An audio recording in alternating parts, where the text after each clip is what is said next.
What's up, everybody? Welcome to the 3 and Out YouTube page. I'm John Middlekauff, and we are talking football all day, every day. Make sure you subscribe, like the video, share it with your friends. Let's roll, baby. Football is officially back. The Lions take down the Rams in overtime, shove it right down their throat, run the ball to pay dirt, as the announcers say. Well, the good ones. We're not sure about Tom Brady, but went on with Colin earlier, talked a lot of different things. Obviously, I'm going to talk about the Sunday night game, the Rams. I saw a lot of positive things from the Rams that I want to dive into. Obviously, the Lions, I believe they're a Super Bowl contender. Had some up and down moments tonight, but I think you see the talent on their roster is just immense. Me and Colin talked about Tom Brady, but it really hit me watching Collinsworth in that game, so I want to hit on a couple things there. The Pittsburgh Steelers, I think they had a problem on their hand, and I think it was somewhat answered, at least for the short term. Then I thought we hit on a little overrated, underrated. Just things I saw from today, even a couple things from yesterday. Overrated, underrated so far in this early season. It's only 1 week. I love, wait for the overreactions for week one. Well, yeah, we just were going to react to what we saw. And there was some awful, there was some good, and there was some stuff in the middle, but there was just a lot of bad and a lot of good. Obviously, the goal, you just got to win. You just got to find a way to win, because the Rams are a good example of, like, if they would have pulled that thing out with all their injuries, they would have been feeling it, but then they lose. And it was like, well, all for naught. We got a MASH unit in our training room tomorrow. So we'll dive into a little bit of everything. We'll have podcasts all week. Obviously, we got a pretty big game tomorrow night. Aaron Rodgers comes back to California. 49ers versus the Jets. No Hassan Reddick, because he's really making sure to hold out on that $14 million. Pretty good business move. But before we dive into some football, I got to tell you about our friends, our partners, and the official ticketing app of this podcast. Listen, you hear them everywhere, but I swear by them. I've been using them for a long time. We're working with them, trying to get some tickets to a big college game coming up here in a month. Here's the thing. If you want to go to a game, you a Lions fan, you live in Detroit, do you live anywhere in the country and maybe your team plays somewhere else because you've moved and you want to fly home and see your squad? Well, I got you covered. Just download the Game Time app. Concerts, comedy shows. Saw Mahomes and Taylor Swift, Brittany Mahomes, and Travis Kelce were at the U.S. Open. Any event you want to go to, just download that app. Here's the thing. Take the guesswork out of buying tickets with Game Time. Download the Game Time app, create an account, and use the code JOHN for $20 off your first purchase. Terms apply. Again, create an account, redeem the code JOHN for $20 off. Download the Game Time app today. Last minute tickets, lowest prices guaranteed. What a game. That was the second half of that game. Stafford turned on Hall of Fame mode, played outstanding. Could have thrown a pick there at the end of regulation. The Lions had guys making plays left and right. The physicality of that game, the overtime drive, and it kind of hit me. In most sports, you just ride your big brands no matter what, because the little brands just don't resonate. It is hard for the NBA to force OKC on people, regardless of how good they are. They were just the number one seed. Major League Baseball is praying to the baseball gods that somehow they could get Yankees and Dodgers, win every round, and meet in the World Series. In the NFL, the Lions, the overwhelming majority of my life, 39 years old, have been terrible. They have had 2 good seasons, really just one, because 2 years ago they didn't make the playoffs, and they can immediately use them, and it immediately works. Last year, they were on the opening game against the Chiefs on Thursday night, and tonight they were in a spot that was held for a long, long time by the Giants and the Cowboys. It was just like Giants-Cowboys Sunday night, play it in New York or play it in Dallas. I felt like it was that game 8 out of 10 years for a stretch. And the thing with the NFL, no matter how bad you've been, the moment you become good, the moment you matter. And the moment America will watch you. And the Lions are just immediately watchable. Their coach is cool. Their team is fun. One thing they really have going for them, and we'll see, like their back end of their defense is going to be a question until they answer it. Obviously, they drafted a couple guys. They added Davis from Tampa Bay. They have definitely put resources in there. But the strength of their team, the offense is just complete. If Jared Goff just plays solid, their offensive line is awesome. They have multiple sweet running backs. One guy, a physical player, that overtime drive, you can just hand him the ball every play right up the gut, and he will drag players. The other running back is like the new young Alvin Kamara. They have one of the best, if not the best, current possession wide receiver, St. Brown, who can work the middle of the field. The play he made tonight when he slipped, hit the ball down, was incredible. They have one of the best young tight ends in the NFL. And now they have Jameson Williams, who has a little basketball player to him. Every time he goes down, you're like, is he injured? And then he kind of limps off, then he comes right back and he's fine. But he has elite speed. So they can stretch the field. They can work the middle of the field. They can get to the edges on runs with their quick running back. They can shove it up the gut with their physical running back. And their offensive line is just going to shove your defensive line back. So their offense is as complete as there is in the NFL. You could argue player for player, quarterback clearly, like the Chiefs now have a more complete offense, and you would take theirs because they have no Mahomes. But if all quarterbacks are equal and we're just judging the other 10 guys, I think you would put the Lions near the top. And the other thing is the question with Dan Campbell always going to be was like, what's he doing? Just like with any CEO head coach. Well, we saw Tomlin today. It's pretty clear his teams are just ready for a fist fight. They live for that shit. And that's kind of Dan Campbell. Like his team has taken on his personality. That is a physical team. and that is a team, when you play like that, that translates to the biggest games. Now, Jared Goff got a little iffy with a couple passes. He's going to be their question mark, but I think, I forget the stat off the top of my head, they play a ton of indoor games this year outside of Detroit. Obviously, they play indoors at home. And if they could get the number 1 seed, McVay called it last year that playoff game the loudest environment he's ever been in. It's a huge advantage. The other thing is when you get a really high pick and you hit on that guy, he usually is an exceptional player, right? It sucks when you miss on him because of the draft capital. When you take a guy like Trey Lance, you'd make a huge trade, or, whoever. I mean, there have been a million swing and misses over the years in the top 5. But when you hit a home run and you're like, we got Myles Garrett, we got Nick Bosa, we got Aiden Hutchinson. And it was clear last year that this guy was ready to take a step into the next tier to become one of the better pass rushers. And the thing in the NFL, it's such a pass-happy league, and the attrition of just offensive linemen. You saw it tonight, the Rams felt like they were missing their entire offensive line. They're moving guys left and right. That the majority of guys, even when they're starters, are not Penei Sewell or Trent Williams. They're going to be relatively, close to replaceable, or a team would be open to replacing. And then when you get backups in, there are just major question marks. And he was eating those guys alive. And I'll never forget, I was in an office one time, and the late Howard Mudd, RIP, who many consider one of the greatest offensive line coaches of all time, me and another scouting buddy, we would just go into some of the old assistant coaches, especially like free agency or the draft, and kind of pick their brain. And I remember dropping either me or my buddy was like, yeah, he doesn't have the feet to play left tackle. I think he's more of a right tackle. And he stopped. He's like, what did you just say? That's the dumbest thing I've ever heard. He's like, when I was with Peyton Manning in Indianapolis, we had Robert Mathis on one side and Dwight Freeney on the other side.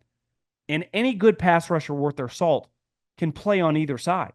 And when you watch the NFL now, even teams that don't have 2 good pass rushers, the moment they find your weakness, they'll move the guy over there.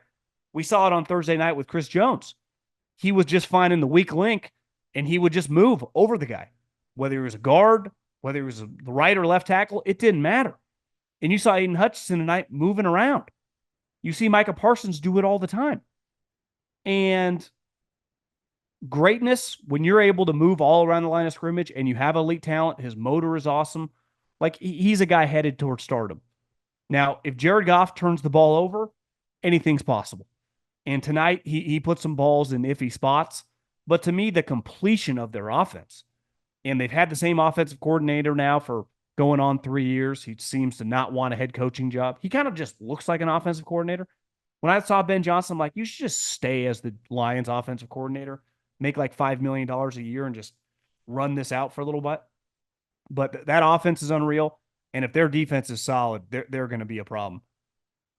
The thing I respect most about the Rams and any good team, now that I do this, like I don't have the two deeps memorized, especially practice squad guys. So as the course of an NFL season will go, like any fan, you'll be like, who the hell is that guy? Where'd that guy come from? Who's that? Obviously, I know a majority of guys in the NFL, but the thing about football, unlike basketball, there are a lot of guys on these teams that played for random colleges that you've never heard of that were an undrafted free agent that spent 2 years on the practice squad.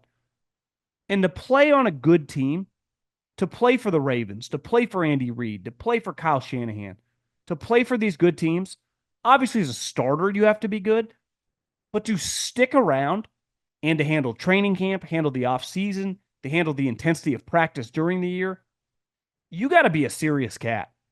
You got to be kind of all in. You got to conform, and you got to be one of their type guys. It's why when you see the Rams have a million injuries, you're like, are they going to get blown out? It's 17-3.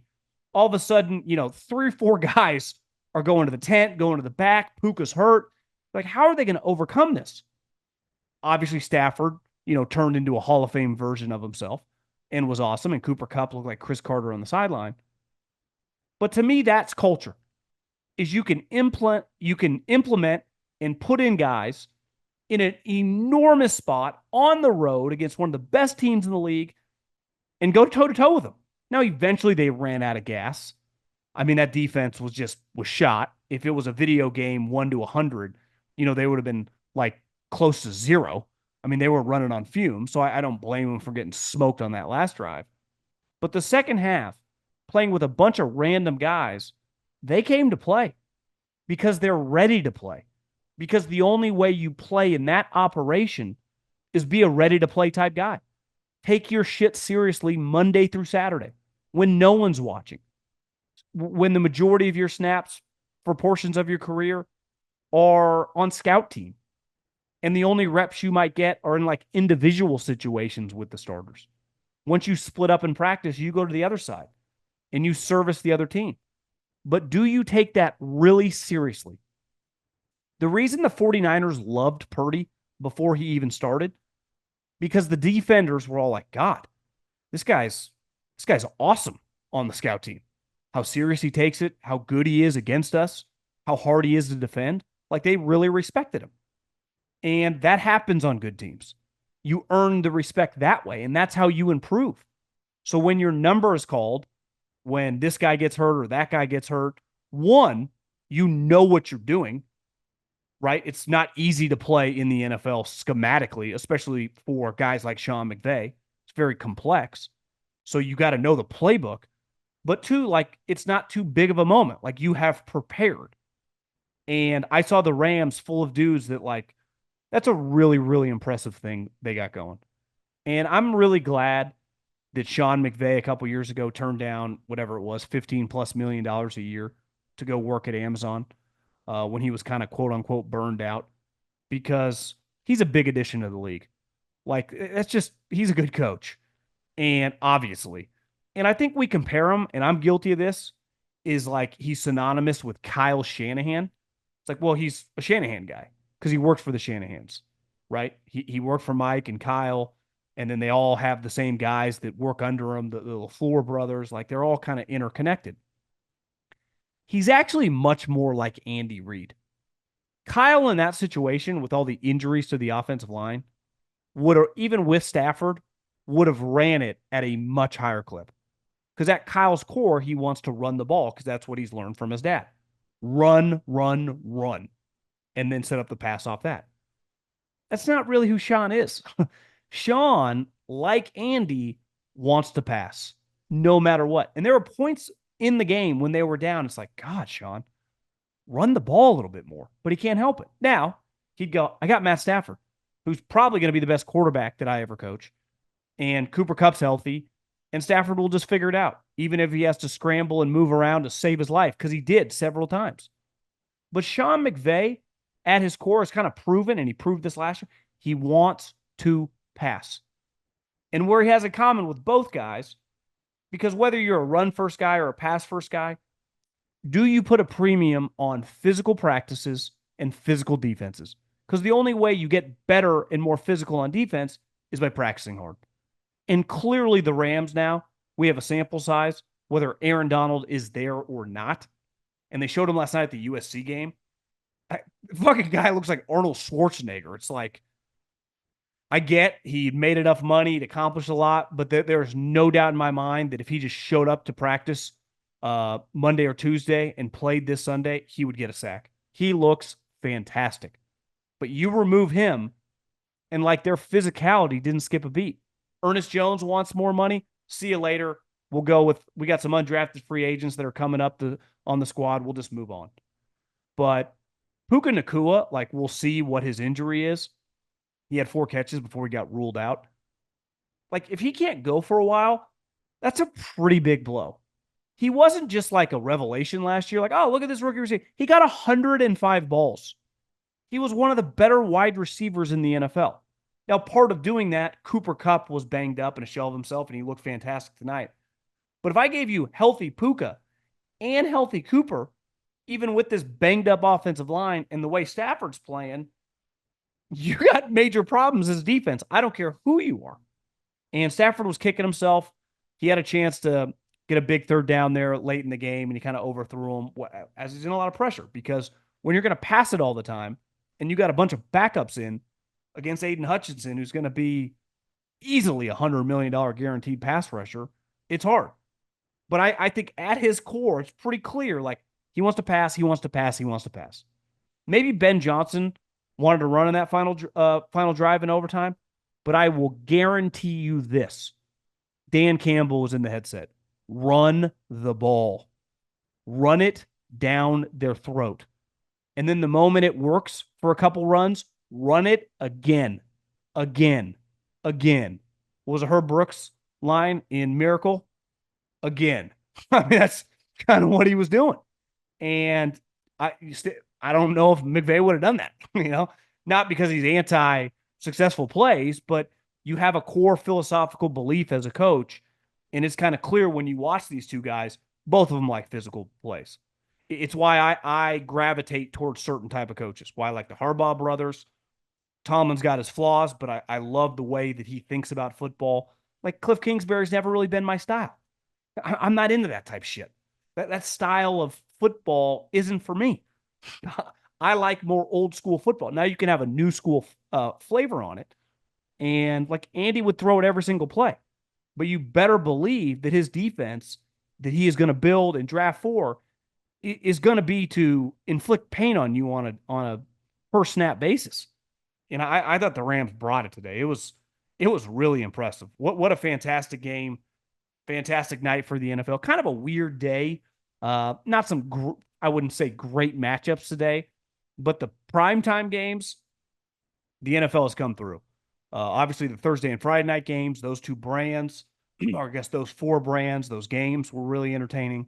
And then tonight was awesome, and hopefully Monday night lives up to the hype. Touchdowns, TD, Huddy, taking it to the house, in for 6. I like to call it a tug. Whatever you call touchdown, one thing's for sure. Touchdowns matter more at DraftKings Sportsbook, an official sports betting partner of the NFL. On the ground, in the air, special teams or defense, we do not care how you score them. We just want to bet touchdowns. And DraftKings Sportsbook is the #1 place to bet touchdowns. Ready to place your first NFL bet? Try betting on something simple like a player to score a touchdown. Go to DraftKings Sportsbook app and make your bet today. Ready to do a touchdown dance of your own? I know I do it all the time. New DraftKings customers bet $5 to get $250 in bonus bets instantly and get 1 month of NFL Plus Premium. Download the DraftKings Sportsbook app and use the code JOHN. That's code JOHN for new customers to get $250 in bonus bets when you bet just $5 and get 1 month NFL Plus Premium. Only on DraftKings. The crown is yours. Colin and I talked about Brady, and he gave his thoughts. I said I thought he was pretty bad. Wasn't trying to one game. It's not the end of the world. But the one thing, and I've been texting with a lot of friends, watching Sunday Night Football, I do wonder what Tom's pitch is going to be. Because I thought about it like, who are the greatest announcers of my life? Well, John Madden, by a country mile, is the most popular, the most famous, and easily the best. And then I think in terms of recent memory, the highest compensated, and just the most entertaining, people nitpick him all the time, but we're Gruden and Barkley. I think, and I was really hard when they hired Drew Brees. I'm like, this is boring. I remember Matt Ryan doing games last year. I'm like, this doesn't work. These guys were great football players. Matt Ryan won an MVP. Drew Brees is a first ballot Hall of Famer. Shattered some records. Was awesome for like 15 years. But being good at that does not make you entertaining.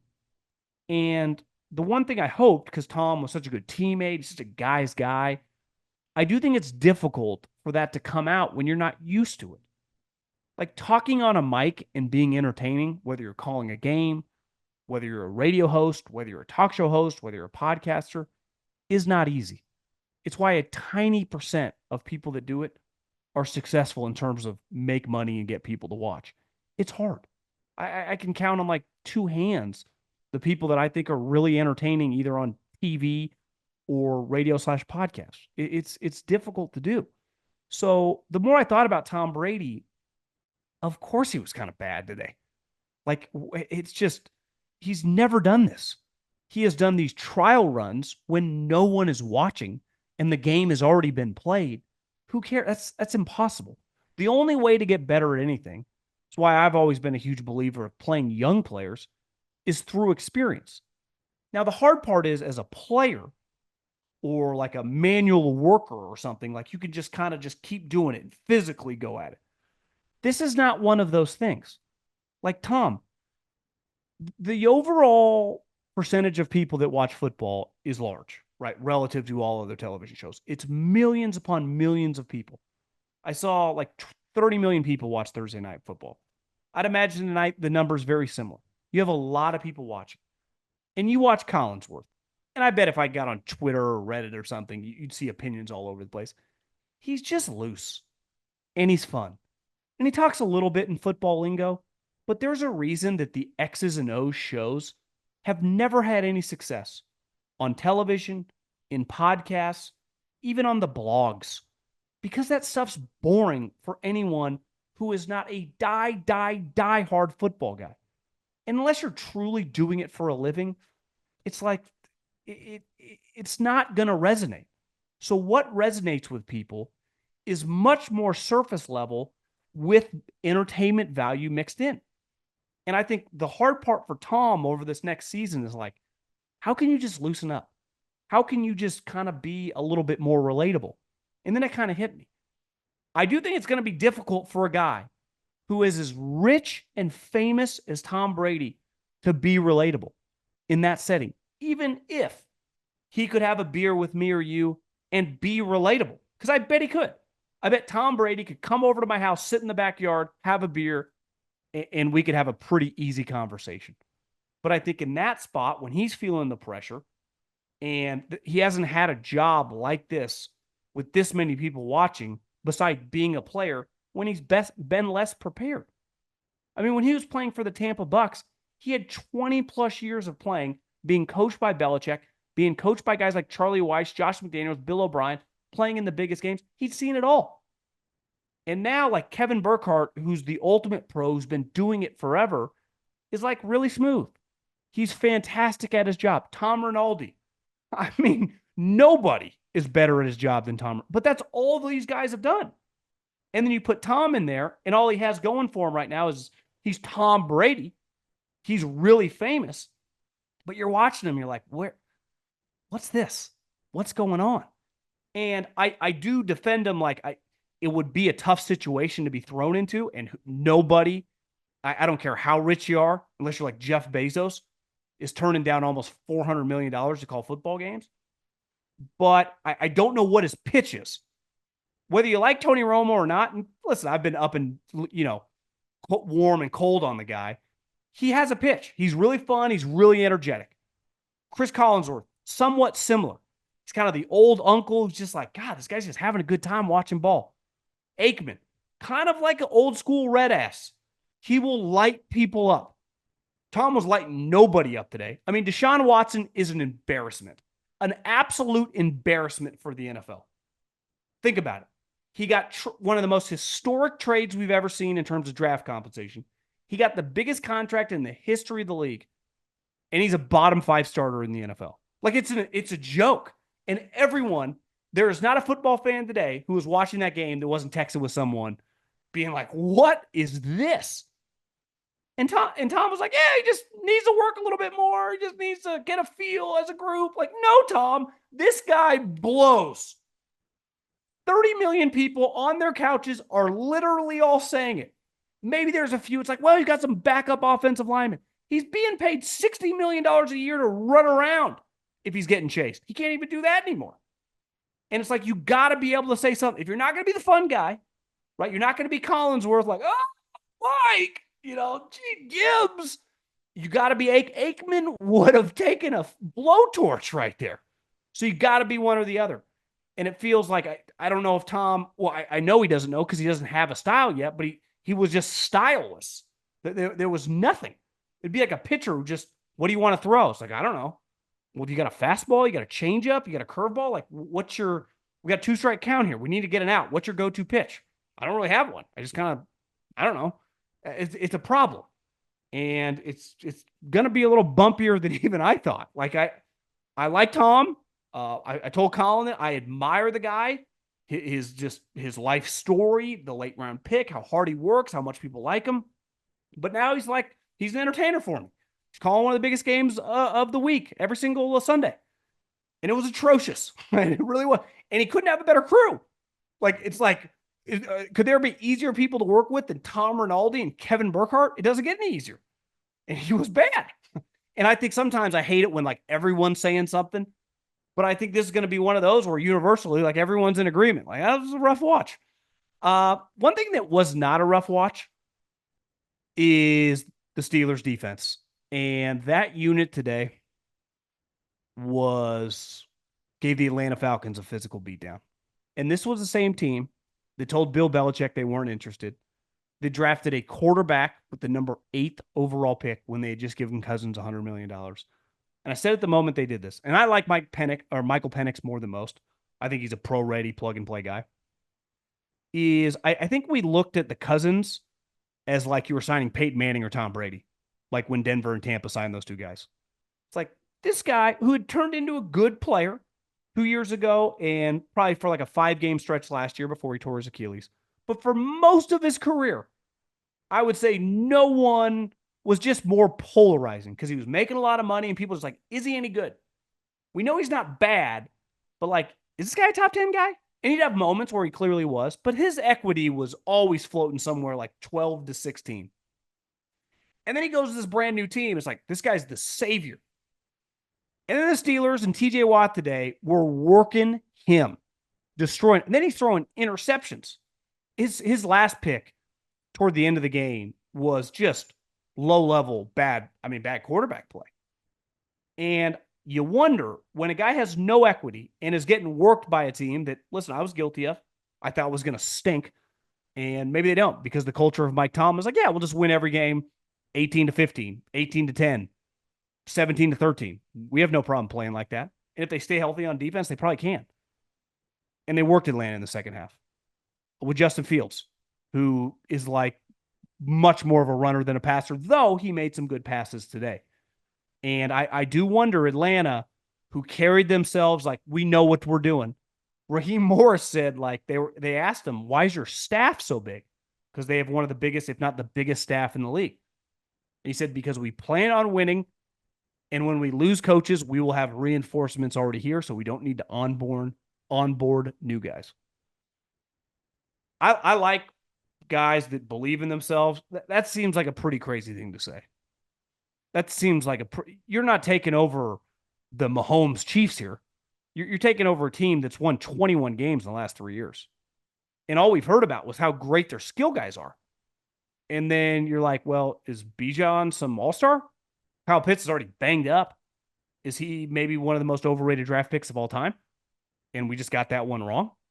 So maybe their talent is a tad bit overrated. The other thing is Raheem, well, he was an excellent defensive coordinator for the Rams. I would say for Sean McVay's tenure, all their defensive coordinators have been good. Brandon Staley was good for them. Shula, McVay's buddy from college, looks sweet. Wade Phillips was awesome. Maybe they just draft and develop good defensive players under McVay. So to just assume this guy's going to be a good head coach, how can we do that? And now they're already kind of backs up against the wall, some negativity on Cousins. It just gets weird fast. And on the Steelers side, obviously Russell's calf is banged up. I guess I saw someone on the internet say that he actually hurt it a couple days before training camp, pushing a sled or something. Just Russell working out 24/7, 365. If he does get healthy this week, under no circumstances can you not just keep rolling out Justin Fields. Does he have some flaws? Yes. But the talent in there and his ability to run for a team that just is going to be offensively limited sometimes on the outside beside George Pickens, to me, he has to play. And if I was a Steeler fan, until he either gets injured or has like multiple 3 or 4 pick games and we lose, I'm rolling with this guy. I'm rolling with the young guy. I do not want to see Russell Wilson dink and duck. Funny, I was at the gym early this morning, and when I got back right at like 10 o'clock as the games were kicking off, I didn't see that and I tried to look it up on the internet. I couldn't quite find it if Russell was the third quarterback because he technically wasn't active. So I don't know if he technically could have played or it basically ruled him out. He was in shoulder pads.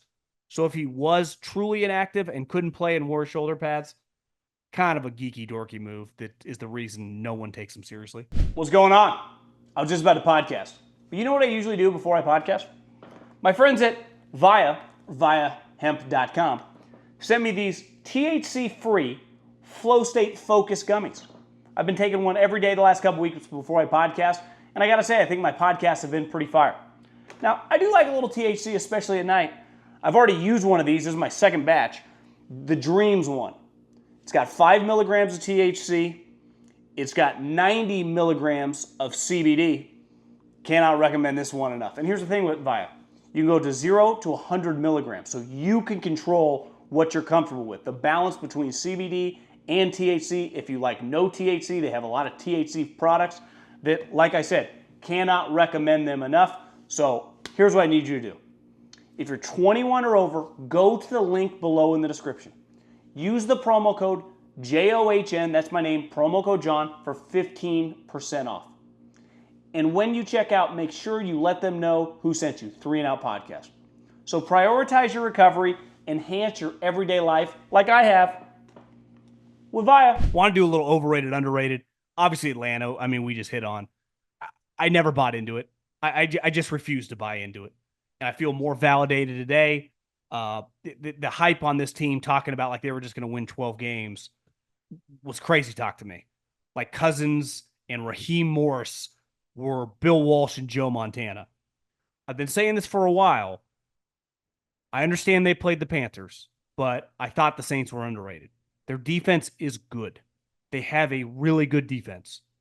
A huge part why they went 9-8 last year. If you have a good defense in college or the NFL, you are going to be competitive. But Derek Carr gets to play in the Shanahan system now. It is a very quarterback-friendly offense. It makes for easy throws. When you're running the ball well, which the Saints are going to be able to do, no team has more money invested into their running back room than the Saints. It's really easy to pass the ball. And Kubiak, whose dad played and coached for Mike Shanahan and then started Kyle's career, I would say might as well his last name be Shanahan. Knows this offense as well as anybody. Not named Gary Kubiak, Mike Shanahan, or Kyle Shanahan. This is going to work. They're going to be dramatically better on offense. Everyone thought they were going to suck. Like, I just did not get it. Like Derek Carr has proven if you just give him solid coaching and a solid team, like he can be competitive. He can be Kirk Cousins. But everyone act like Derek Carr was like Deshaun Watson or something. And today I know he had a really good game, but I just mean over the course of the season, even if they win similar game, 9-10, like they can win the division. The most overrated football team of the last 25 years consistently is Notre Dame football. One of the best things on the internet yesterday was Thomas Hammock, the coach at NIU. Turns out he actually coached for the Ravens for a while. Former running back at NIU, had bounced around a little bit, and has been their head coach now for several years. They got paid $1.4 million, like a lot of these games, right? You get paid between $1.2 to $1.8 million to go play one of the big boys. Because the big boys view it as a lock win. We get an easy 10, 20-point win, give you a check, win-win. He went in there and he won as a 30-point underdog. And listen, Notre Dame last week beat Texas A&M, who had a quarterback who could throw it about as well as me. And then to lose this game, Riley Leonard, I read a great article on him in Athletic, seems like a fantastic human being. And he's obviously a good runner. He couldn't throw. He couldn't hit water if he was in a boat in the middle of the lake. He's an awful thrower. And Notre Dame is just always so overrated. I mean, that program, the moment the Oregon game was on last night on Peacock, they're literally doing live Hard Knocks of Notre Dame. People want to anoint them. Like, I'll give the Cowboys credit. Like, at least they win their division and beat good teams throughout the regular season. Notre Dame last year lost to fucking Marshall. And now, or 2 years ago. And this year lose to NIU.